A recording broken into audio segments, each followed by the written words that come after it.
Hey, thanks for joining. I'm going to demonstrate GitOps workflow.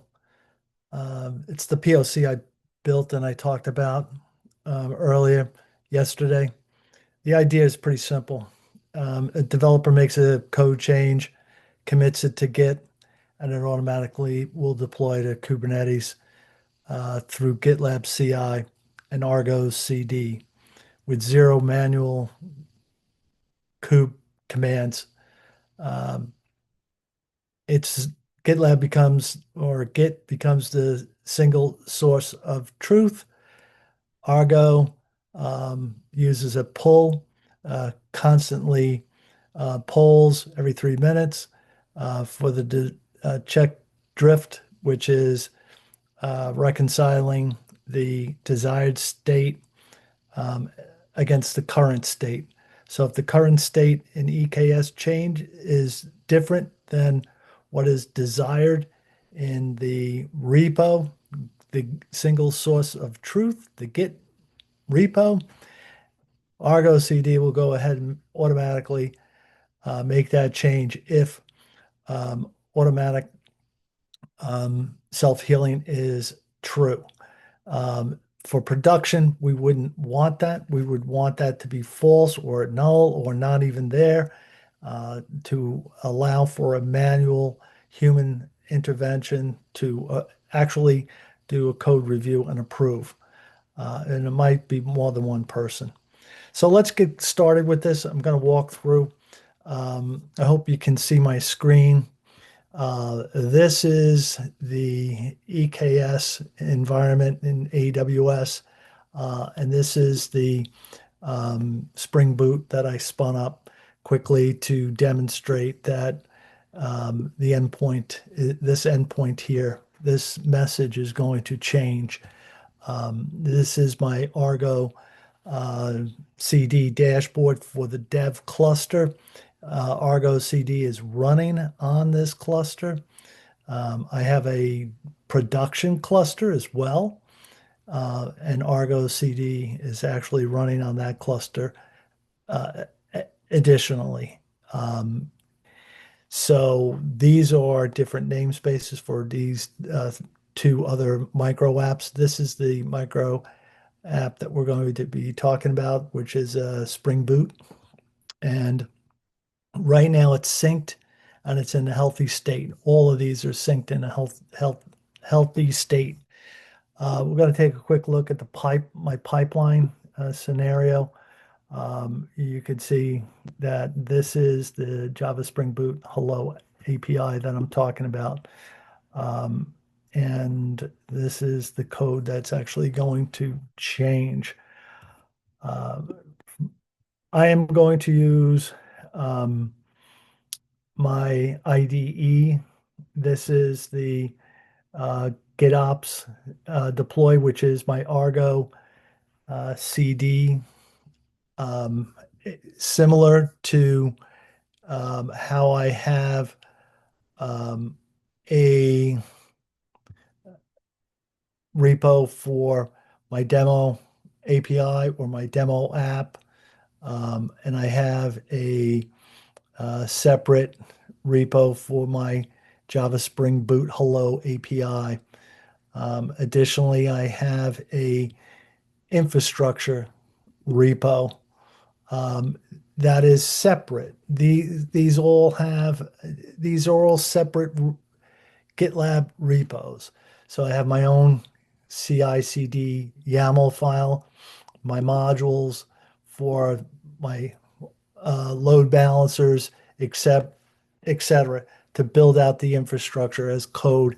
Developers don't have access to this directory or this repo, and they don't have access to the GitOps deploy repo. They have access to their own code-based repos, demo API, demo app, and in this particular case, the Spring Boot Hello API. Here I'm going to make a quick little change to that. I ran a few commands here, and I want to just jump back and make this quick change. Um, Typically what we're going to do is for proof of concept, I'm going to just change the date time on this, just to keep things moving along and simple and not waste your time, because I know it's pretty valuable. Right now, we're talking 9:35. Um, so,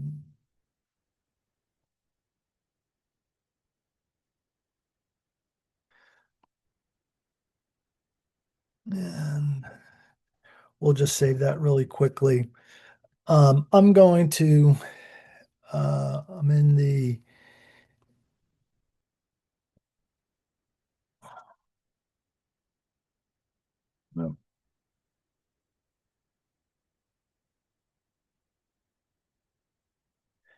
and, uh,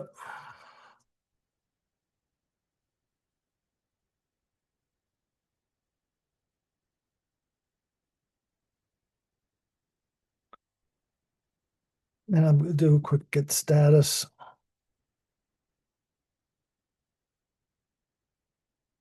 And we could see, right, this is the file that we need to add and commit. So I'm going to do a git add. I'm going to do a git commit.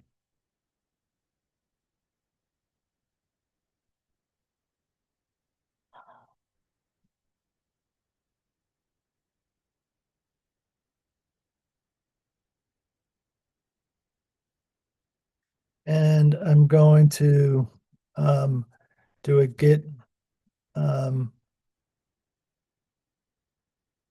push origin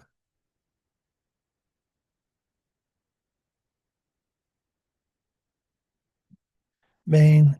Typically, a developer first would run their unit test or their JUnit test or their NPM tests before they committed locally, right? They would run those tests locally to make sure they pass before they pushed it um, and committed, um, quite frankly. And also, they wouldn't be deploying directly to main. What they would be doing is they would, check out a feature branch. They'd work on that feature branch. They would push that feature branch. That feature branch would work just like I'm going to show and deploy to Kubernetes. However, I set this up for a quick POC, so that's why it's on main. So if anybody questions why I'm doing that, that's why. Now you could see one file had changed, one deletion, right? So now if I go back and I take a look at this and I refresh it, I should see I'm running, right? Which is what I would expect. Typically, what I have here is I have a couple of stages. This particular test stage, I'm doing a static test, and I'm doing a test, and this particular test is for Gradle. It's going to actually do a Gradle test against the code base, right? Which I should have done locally too, um, just for argument's sake. This is using uh, Java 21, Gradle 8.5, right? And we're going to see this job in a minute. And all these jobs should, go through pretty faithfully, I would say. So let's take a quick look at these pipelines. They're running. Um, seg grep, I guess, would go pretty quick and first, which it did, and that passed. And that's just looking for, um, you know,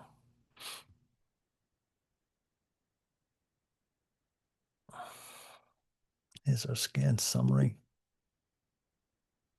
And they should have an archive if you wanted to download it and look at it, right? Let's not get caught up in that. Stay focused on what we're doing here. This particular um, ran these Gradle tests here, and it looks like everything is fine. From compiled from cache, uh, clean, it compiled it, and it's using Gradle, right? So that all looks fine. The test passed. Off to the build, building our trusty Docker file. It's taking our Docker file and it's building a container. Ultimately, it's going to push that container to Docker Hub. And that's where we're looking at Java 21, right? Support for 21. Kotlin, I could have used Groovy, I guess, but this is just a quick POC. So, and you can see that I stripped out no root access, so it's a little bit more secure. So this is moving along. It'll take a minute or two before we can do a container scanning and look for any vulnerabilities, which is kind of important nowadays. Okay. Let's see here.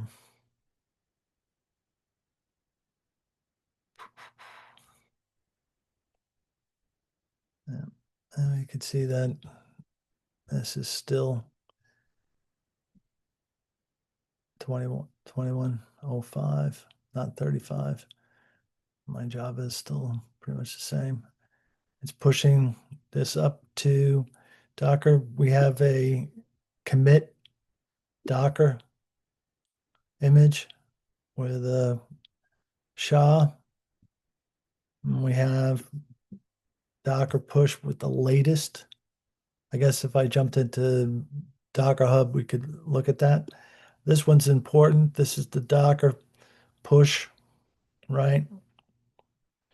And I have this image with the pipeline ID. That's really important. We're going to see that in our next step, which is going to be our build, our update, deploy. The container scanning should go pretty quickly because I don't think there are going to be any vulnerabilities.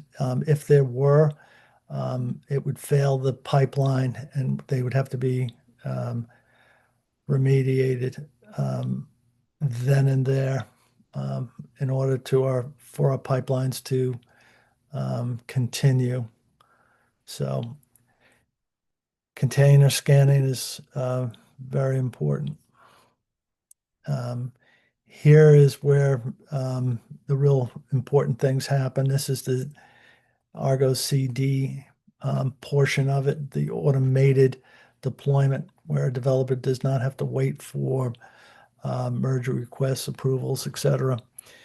This demo task API Git is really important. That is our Argo CD repo that holds the manifests, whether they be Helm or Kustomize. And you'll note that the deployment is updated to 1.22. That's really important. That goes back to that Docker build where it tagged it, right? Here's our repo, right? And this is where we find our manifests specifically. And our overlays, right? That's what I was talking about earlier. And here's our dev environment. All right, here's our Java dev, right? And this is the Kustomize. And, here's our external secrets, right? We're using AWS Secret Manager, as I mentioned earlier, which was really important. But most of all, what really changed here This is the key bit that I wanted to really illustrate here. The tag changed. This is the tagging that I talked about that changes. So if I go and look at where we are here with my Java app in Argo CD, it's polling, but it takes 3 minutes, right? I could push it along by hitting refresh. That would be fine.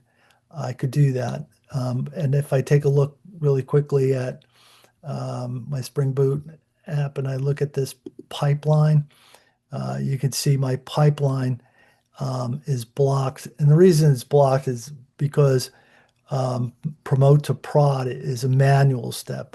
Someone has to hit this trigger, right? So that's why that didn't kick off yet. This, on the other hand, is ready to go. Watch this sync button right here when I hit this refresh. You see it go yellow out of sync? Now it's synced, it's progressing. What that means is that it noted the change that it was out of sync. And even though there are two running um, uh, two running at the moment, um, you'll see that this is constantly, um, you know, polling. Where is this? Here. Now, if I look at my application, right, this is rolling 2105 is still 2105. It hasn't kicked over yet, right? But in a second, you're going to see that change. This takes a minute or two. Uh,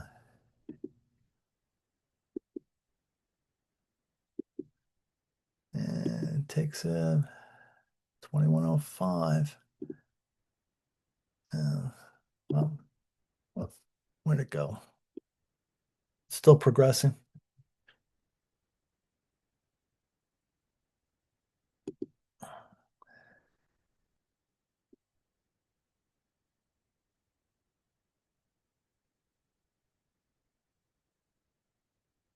27 minutes.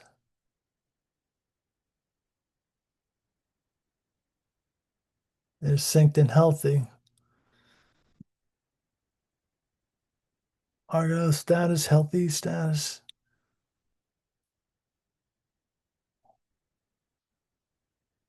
27 minutes. Up. Now you can see that these are healthy. Now this application should have changed 2105. I guess you just have to wait a minute because now you can see that this does say 2135. And if I look at what this 2146, and if I take a look at what that was 2 minutes, 78 seconds. So it takes a couple of minutes for that rolling deploy, but it works as advertised, put it that way, which is, the whole point of the matter. If I look at the tag, if I go into this Kustomize YAML, you'll see that this is the latest tag 22. So I hope that's helpful. I hope you understand a little bit more about what are the advantages of a pull-based Git ops environment and how GitLab becomes the build factory and the single source of truth, which is incredible. That's really important. Automatic drift detection is also really important. I hope this was helpful. And if not, ping me with questions or anything else. Again, this is a POC. There's other things that I would add, such as guardrails to increase reliability and security, which we can talk about at another time. Thanks very much. Enjoy the day.